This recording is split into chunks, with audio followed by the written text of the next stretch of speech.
로마서 6장 15절로부터 마지막 23절까지 말씀을 통해서 우리는 모두가 다 종인데 어떤 종이 될 것인가, 특별히 순종의 종, 또 의의 종이 되어서 하나님께 영광이 되고 우리 모두는 좋은 결과를 얻는 그런 지혜를 얻는 이 시간 되길 주의 이름으로 축복합니다. 오늘 15절에서 이렇게 시작을 합니다. 그런즉 어찌하리요? 우리가 법 아래에 있지 아니하고 은혜 아래에 있으니 죄를 지으리요? 그럴 수 없느니라. 이렇게 시작을 합니다.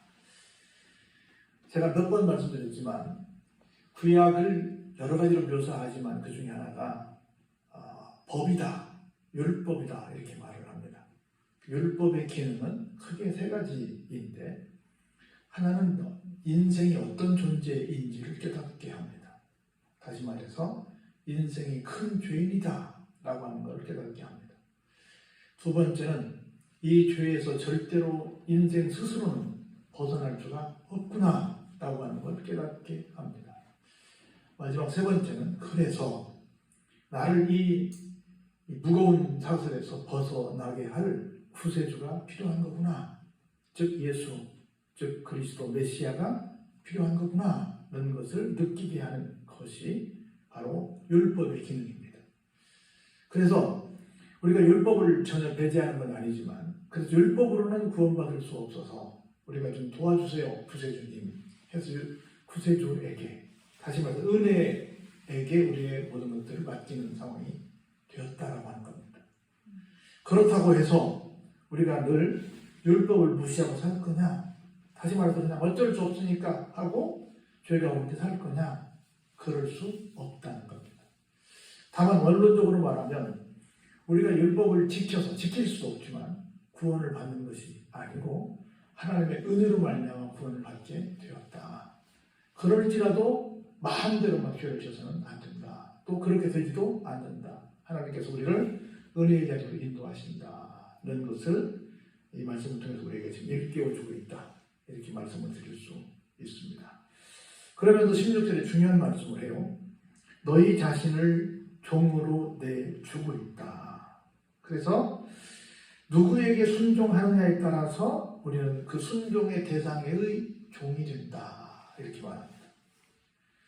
너희가 알지 못하느냐? 어떤 사람은 죄의 종으로 어디에 이르고 사망에 이르게 되고 어떤 사람은 순종의 종으로 어디에 이르게 된다?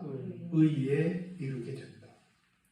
우리 모두는 아무리 잘난 척을 해도 누군가에게 속해 있어요. 우리 모두는 누군가의 종이 되어 있습니다. 그런데 어떤 종이 될 거냐? 그건 누구에게 달려있어요? 우리의 선택에 달려있어요. 자, 다시 말해서 의의 종, 하나님의 종, 예수 그리스도의 종, 하나님의 말씀의 종, 성령의 종. 하나님을 통한 삶을 살 거냐? 마귀, 즉 죄를 통한 삶을 살 거냐에 따라서 이따가 나오겠지만 결과가 확연하게 달라진다는 겁니다. 우리 모두는 할 수 없어요. 내 스스로 살 수 없어요. 그 인간은 어떤 존재냐면 칼빈이 이렇게 말했어요. 사람의 마음 같은 우상의 못자리판이다. 모든 사람들이 모든 나라가 공통적으로 갖고 있는 것이 있어요. 그건 뭐예요? 다 신을 갖고 있어요. 그런데 정확하게 말씀드리면 우리가 섬기는 하나님을 제외한 모든 신들은 다 뭐예요? 다 우상이죠. 그래서 인류는 모두가 다 태초부터 지금까지 뭐 하고 있어요? 무언가를 섬기고 있어요. 다시 말해서 스스로 뭘 가지고 있어요? 무언가의 종이 되어 있다는 거예요. 우리는 어떤 종이 될 거냐를 항상 선택을 해야만 합니다. 그리고 보세요. 하나님께 뭐하라? 감사하리로다. 너희가 본래 어떤 사람들이었는데 죄의 종이었다. 우리 그런 얘기잖아요. 하나님과 우리 사이에 공중 권세를 사로잡고 있는, 공중을 가로막고 있는 악한 사탄 마귀의 귀신이 있는데 그 귀신이 우리를, 그 사탄이 우리를, 그 마귀가 우리를 휘어잡고 있다는 거지요. 그래서 우리는 뭐가 됐어요? 항상 죄의 종이 됐지요. 그런데 너희에게 전하여 준 바 교훈의 본을 마음으로 순종하여. 교훈의 본이 뭐겠어요?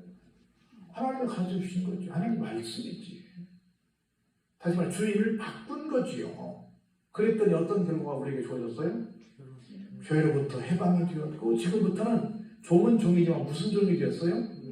의에게 종이 되었어요. 세상의 의는 누구밖에 해당되지 않아요? 하나님밖에 되지 않죠. 의, 선은 오직 하나님밖에 해당되지 않아요. 어떤 사람이 예수님을 향해서 불렀잖아요. 선한 선생님이 이렇게 부르니까 이놈아 선한 선생님이 누구밖에 계시잖아? 하나님밖에 계시잖아. 이렇게 말씀하셨잖아요. 의는 오직 하나님이에요. 무조건 하나님. 그래서 우리가 하나님의 종이 되는 것이 제일 중요한 것이다. 하나님의 종이 되는 것이 죄로부터, 즉 죄의 종으로부터 해방되는 것이다 라고 말씀을 하는 겁니다. 그래서 이렇게 얘기를 해요. 너희 육신이 연약함으로 내가 사람의 이해대로 말한다. 조금 이걸 말을 바꿔 말하면 너희가 말귀를 잘 못 알아들으므로 너희가 말귀를 알아들을 만큼 그렇게 지식이 많지 않으므로 내가 좀 쉽게 말한다 이렇게 해석도 가능해요. 어떻게 했냐면 전에 너희가 너희 지체를 우리 몸을 부정과 불법에 내주어 어디에 이르렀어요? 불법에 이른 것 같이 이제는 너희 지체를 무엇으로? 의에게 종으로 내주어 어디에 이르라? 불법에 이르지 말고 거룩함에 이르라 라고 주문을 하고 있는 겁니다. 우리가 지금까지는 부정과 불법에 우리를 내주었어요. 그래서 우리는 결국은 불법을 저지른 사람들이 되고 말았습니다. 이제부터는 어디에 줘라? 의에 줘라. 어디에 줘라? 하나님의 말씀에 줘라. 성령의 뜻에 줘라. 교회에 줘라는 거죠. 하나님이 원하시는 곳에 드리라는 거죠. 그럼 어디에 이른데? 그러면 거룩함에 이르게 된다는 거예요. 보세요. 너희가 죄의 종이 되었을 때에는 의에 대하여 자유로웠대요. 왜 자유로워요? 우리를 모르니까. 그 잘못인지 모르니까. 그냥 사는 거예요. 그런데 보세요. 너희가 그때 무슨 열매를 얻었느냐. 우리가 의를 모르고 그냥 죄와 더불어 살아갈 때 나도 모르는 새에 막 열매를 맺었어요. 어떤 열매를 맺었어요? 부끄러운 열매를 맺었어요. 그 결과가 뭔데? 사망이에요. 사망이라고 하는 것은 여러 가지 뜻이 가능한데요. 하나는 지옥 가는 게 사망이지요. 그런데 우리에게 사망은 뭐예요? 지금 당장 지옥 가는 건 아니잖아요. 우리에게 사망은 죽었다는 건데 하나님과 관계가 없다는 거예요. 다시 말해서 내가 주인이라는 거예요. 다시 말해서 본문대로 말하면 죄의 종이 되었다는 거예요. 하나님과 연결을 유지하는 모든 것은 다 뭐예요? 죽은 거예요. 죽은 거예요. 그래서 우리가 하나님을 다시 만나면 나는 새로 태어났다고 말해요. 그걸 뭐라 그래요? 우리는 거듭났다고 그래요. 사망은 두 가지입니다. 꼭 죽어서 뭐 장사돼서 뭐 이 세상과 영원히 결별하는 것을 사망이라고도 말하지만 하나님과 상관없는 삶을 사는 것도 뭐다? 사망이다. 이미 다 하나님을 안 믿는 사람들은 어떤 사람들이에요? 죽은 사람들이에요. 성경에 그런 말씀이 있잖아요. 예수님 제가 예수님 따르고 싶어요. 그런데 우리 아버님이 오늘 얘기하세요. 아버님 내가 장사 치우고 예수님 따를 테니까 조금만 시간 주시면 안 되겠어요? 그럼 예수님 뭐라고 말씀하셨어요? 이놈아 죽은 자는 죽은 자에게 맡기고 넌 나한테 와. 죽은 자가 어떻게 죽은 자들이 와서 장사를 쳐요? 말이 안 되잖아요. 근데 예수님을 알지 못하는 모든 사람들은 뭐한 사람들이다? 죽은 사람들이다 이렇게 치부한 거예요. 그러니까 우리가 그렇게 사는 것이 바로 뭐다? 사망에 이르는 것이다. 그래서 그러지 않도록 해라. 무엇이든 이렇든 저렇든 우리가 어떤 종의 길을 가는 것은 무엇을 맺고 있다? 열매를 맺고 있다. 어떤 열매인지는 선택을 해야 돼요. 자 보세요. 그러나 우리를 말하는 그러나 이제는 너희가 죄로부터 해방되었다. 우리가 뭘 믿었기 때문에? 은혜를 믿었기 때문에 예수님을 우리의 구세주로 영접했기 때문에 성령님을 내가 따르기로 작정했기 때문에 우리는 지금부터 뭐예요? 죄로부터 해방되어서 지금부터는 어떤 사람이 됐어요? 우리의 신분이 달라졌습니다. 하나님께 종이 되었습니다. 하나님께 종이 된 사람은 어떤 열매를 맺어요? 거룩함에 이르는 열매를 맺는다. 거룩함은 우리 잘 알잖아요. 거룩함은 구별된 것. 구별된 건 뭐밖에 없어요? 하나님밖에 계시지 않죠. 그리고 하나님의 일만 구별된 거죠. 다시 말해서 세상 일이 최고라고 생각하고 거기에 막 올인했던 모든 삶에서 벗어나서 이제는 우리 마태복음 5장에 나와 있는 말씀처럼 뭐에 줄이고 공부하는 자가 돼요? 의에 줄이고 공부하는 자가 되는 거예요. 거룩한 일, 교회 일에, 하나님께서 기뻐하시는 일에, 하나님 영광 나타내는 일에, 하나님 나라 확장되는 일에 우리의 모든 것들을 올인하게 된다는 겁니다. 그게 뭐예요? 하나님께 종이 되는 것이고 그게 거룩한 열매를 맺는 결과를 가져오게 된다. 그것이 우리에게 마지막에 무슨 선물을 갖다 줘요? 그럴 때 영생을 갖다 준다는 거예요. 우리의 신앙생활의 궁극적인 목표가 뭡니까? 영생 얻는 거 아니에요? 영생 얻는 거라는 영생 얻는 것이 바로 이거라는 거야. 영생 얻는 단계, 첫 번째 죄로부터 해방된 사람. 이제부터는 죄의 종이 아니라 하나님의 종이 되는 사람. 이제부터는 불법의 열매가 아니라 거룩함의 열매를 맺는 사람. 그렇게 살다가 우리가 이 세상 떠나면 어디 가요? 영생 복락 멸류관을 받아들이는 천국으로 가게 된다는 거예요. 그러면서 마지막 23절이 이렇게 말해요. 우리가 하는 모든 일에는 삭이 있어요. 삭은 무조건 받는 거예요. 여기 말한 삭은 원어적으로 보면 어떤 뜻이냐면 이 당시에 군인들이 받는 임금이에요. 무조건 하고 그 다음에 수고하면 그에 대한 대가를 받게 되거든요. 오늘날 모든 노동자들의 임금이지요. 죄도 삭이 있어요. 죄를 지으면 그걸 끝나는 게 아니라 그에 대한 삭을 받아. 뭐래요? 사망이래요. 죄를 지면 누구와 상관이 없어요? 하나님과 상관이 없죠. 하나님과 상관이 없는 것, 이것이 곧 뭐예요? 죽은 거죠. 그리고 하나님과 상관이 없는 사람들은 다 뭐예요? 죽은 사람들이에요. 그래서 소망이 없는 거예요. 그래서 여러분, 우리 고린도전서 13장 13절에 말하잖아요. 그런 즉 믿음, 소망, 사랑 이 세 가지는 항상 있을 것인데 그 중에 제일은 사랑이다. 이 말을 다른 말로 해석하면 성령님을 통해서 우리가 믿음을 선물로 받아요. 믿음을 갖게 된 믿음을 선물로 받으면 뭐가 생겨요? 우리 속에서 소망이 생겨요. 내가 믿음을 갖고 보니까 뭔가 되겠어. 앞으로 좀 기대가 돼. 하고 내 마음속에 뭐가 싹이 터요? 소망이 싹이 터요. 내가 믿음을 선물로 받았더니 소망이 싹이 터요. 소망이 싹이 트면 모든 것들이 어떻게 보이겠어요? 사랑스럽게 보이지. 근데 내 마음에 절망이 싹이 터. 믿음이 없어지고 절망이 싹이 터서 모든 걸 볼 때 어떻게 보이겠어요? 다 믿게 보이지. 다 믿게 보이죠. 여러분 그 얘기 알잖아요. 이게 적절한 얘기는 아니지만 이성계하고 무학대사가 둘이 앉아서 무학대사는 그래요. 둘이 앉아서 얘기했다고 그러잖아요. 근데 무학대사가 굉장히 얼굴이 좀 못생겼다잖아요. 그래가지고 꼭 생긴 새가 돼지처럼 생겼다고 했잖아요. 이성계가 좀 서로 입으로 오니까 이 스님을 뵈니 오늘 내가 꼭 얼굴이 꼭 돼지처럼 생겼네요. 이렇게 말했어요. 그래서 스님이 그 화를 낼 수는 없고 한마디 했어요.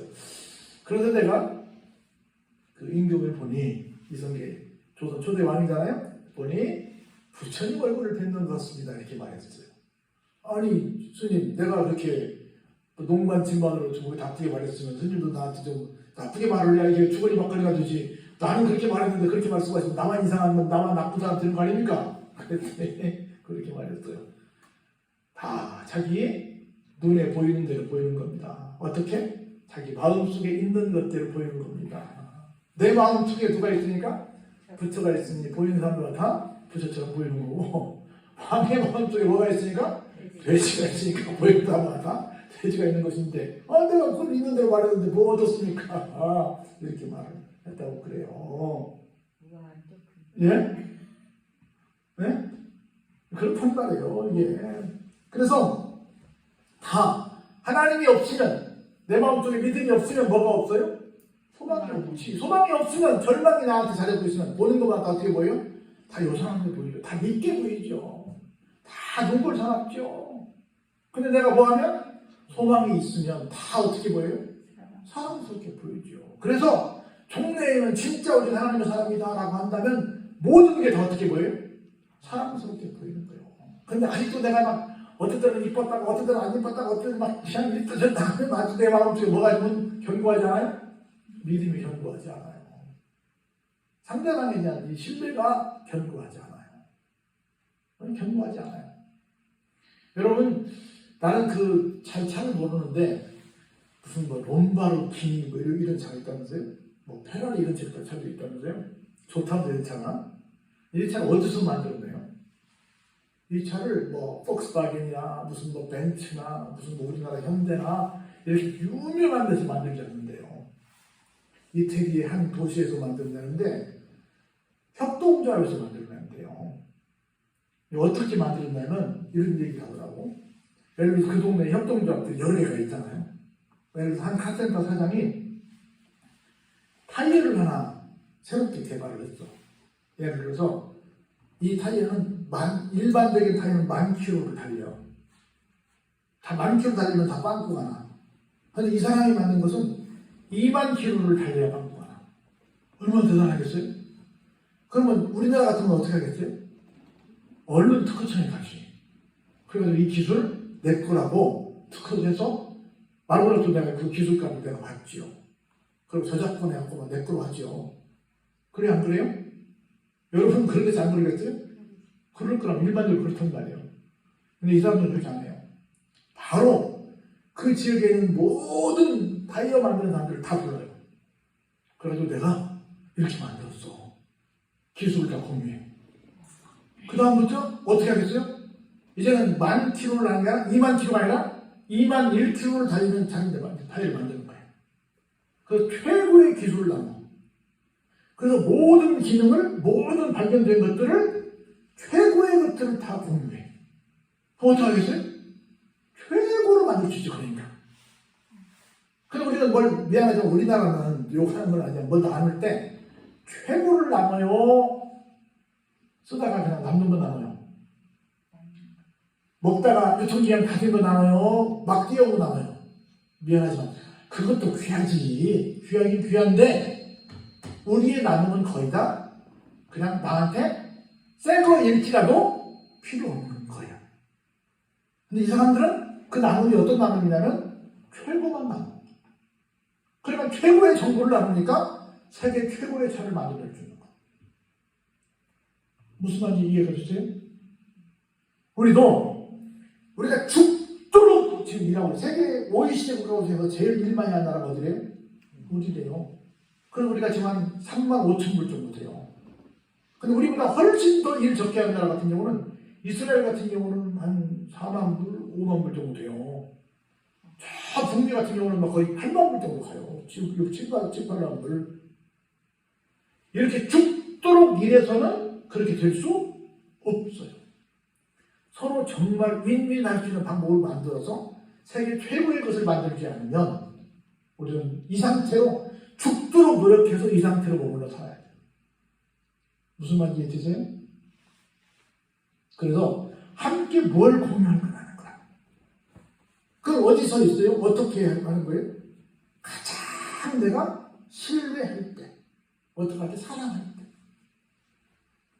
여러분 그 어떤 사람이 어떤 다음에서 그걸 리서치를 했어요. 다음에서 5억 개인가 이런 글들을 취합해봤어.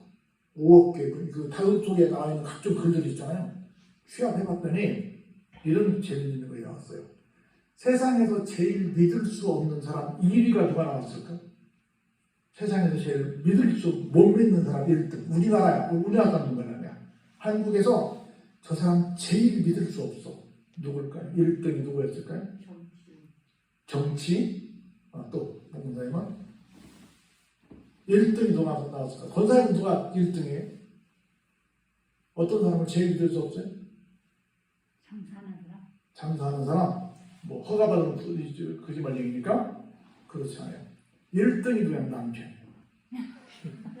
진짜 남편이야. 1등이 남편이야. 두 번째, 진짜 남편이야? 우리나라에서 제일 거짓말을 잘하는 사람 1등이 누굴까? 정치인 아니야. 무조건 저렇게 정치인 비호해요? 정치인 아니야. 누구예요? 제일 거짓말 잘하는 사람 우리나라. 네?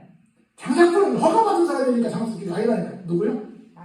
남편 아니야. 엄마야. 엄마 이렇게 말하네. 엄마 다 이해해. 엄마한테만 사람대로 말해. 이렇게 말하라고 하는데. 그리고 말하면 참아주기. 엄마한테는 다른다고 말하라고 해놓고 진짜 말하면 잡아먹는다는 거죠. 그 1등 거짓말쟁이 엄마, 1등으로 국민에다가 남편. 우리가 네? 아니 다 우리 가족이라고요. 엄마한테 한번 잘 생각해 보시기 바랍니다. 그렇게 나와서 2등 땀나요? 2등이 친구래. 친구가 제일 많이 배신한다는 거예요. 2등이 그 친구 조심하셔야돼요. 그렇단 말이에요. 왜? 다 뭐가 있으니까 우리 속에? 불신이 있으니까. 불신. 그래서 믿음, 소망, 사랑이 그냥 써있는 게 아니야. 믿음이 있으면 소망이 생깁니다. 소망이 생기면 당연히 뭐 하게 돼 있어요? 사랑하게 돼 있어요. 사랑하지 않아. 교회에서 제일 많이 쓰는 말이 뭐예요? 사랑이야. 근데 교회에서 제일 없는 게 뭐예요? 미안하지만 사랑이야. 그러면 거꾸로 돌아가면 뭐가 없다는 거야? 사람 성도들 속에? 믿음이 없다는 거지. 그럼 상대방에 대한 뭐가 없어요? 소망, 기대가 없다는 거지. 믿음과 소망과 사랑이 없는 공동체에 뭔 재밌는 일이 있겠냐? 없지요. 이것이 있어야 그 공동체가 재밌지. 그런 모든 공동체가 있어야 돼야 재밌지요. 특별히 다른 데는 몰라도 어디는 있어야 돼 그게? 교회는 있어야지. 교회는 그게. 그래서 하나님의 은사는 그리스도 예수 우리 주 안에 있는 거예요. 영생이에요. 그래서 여러분들 고린도서 12장이 은사장인데 13장은 사랑장으로 알고 있거든요. 아니에요. 그게 은사장이야. 고린도전서 12장에 나와 있는 은사들 중에 최고의 은사가 뭐라고? 사랑이라고요. 그래서 사랑을 은사로 알고 실천하는 사람에게 뭐가 주어진다? 영생이 주어진다는 거예요. 근데 뭐 사랑하지 않으면서 내 맘대로 살면서 뭐 남들에게 아무런 기대도 안 하면서 믿음도 없으면서 나한테 영생이 있을 거라고 생각하면 그냥 착각이죠. 그래서 우리가 진짜 누구의 종이 될 거냐. 그래서 내가 늘 말씀드려요. 사랑하면 뭐가 된다? 종이 된다. 할렐루야? 종이 안 되면 이상한 거예요. 사랑하는 사이가 아닌 거예요. 무조건 사랑하는 사람의 상대방이 종이 되는 거예요. 종은 지금 우리는 잘 몰라요. 옛날 노예의 개념이야. 완전히 나는 그냥만 앞에서 아무것도 아니에요. 내 모든 것은 그냥만 거예요. 그게 사랑이죠. 그게 사랑이죠. 우리는 너무 사랑을 가볍게 생각해요. 사랑한다는데 폭력을 행사하고 사랑한다는데 막 그 사람 사기치고 얼마나 그래요. 얼마나 이상한 뉴스들이 많아요. 사랑이 아니에요. 너무 사랑을 허접하게 쓰고 있어요. 그래서 우리는 누구의 종이 될 것이냐를 다시 한번 생각해 보시면서 진짜 하나님의 종이 된 여러분 되시길 주의 이름으로 축원합니다. 기도하겠습니다.